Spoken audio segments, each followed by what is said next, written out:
I had a thought presented to me that I thought was very interesting that I would share with you. As parents, you know that we don't like to see our kids sad, do we? And we try to cheer them up and make them feel better. I think about like maybe when we take our kids out for ice cream and they have an ice cream cone and it's hot and it melts so fast it falls off their cone and they start crying because they lost their ice cream.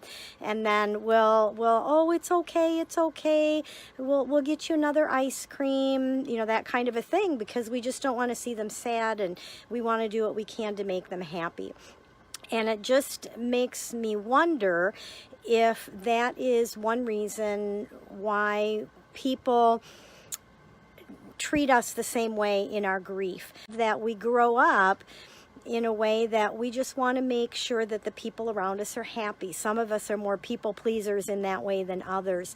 But when we see someone sad in their grief, we want to try to make them happy. We feel bad and we want to try to fix the situation.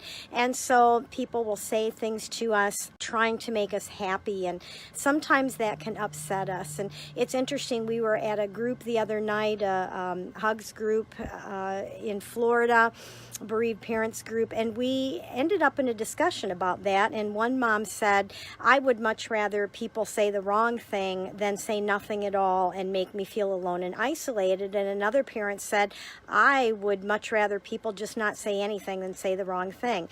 And so it's interesting, even within our grief, I think a lot of that is our personalities. Do we like, are we a talker? Do we like words? Do words mean a lot more to us? So we would rather have someone say the wrong thing than say nothing at all.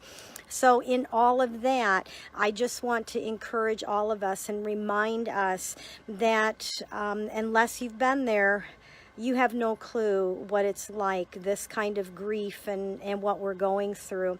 And so just a reminder, I know sometimes it's really, really hard, but to give the people around us grace who are wanting to help us. They don't know how to help us. I think of before Becca died, our daughter died, I was clueless as to what this was like, and I'm sure I tried to fix people or make them feel better and say the wrong thing out of love and concern and just wanting to try to help. So just a reminder, no matter how much it may bother us on the inside, people do want to help. People do want to do what they can, and they don't know what to do. And so sometimes they may say something that may be hurtful or out of line, but they're doing it out of love, because just that whole growing up, we want people around us to be happy.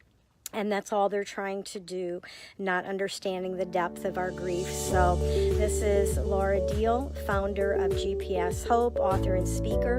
And we are here to walk with grieving parents through the suffocating darkness of child loss, guiding them to a place of hope and light and purpose.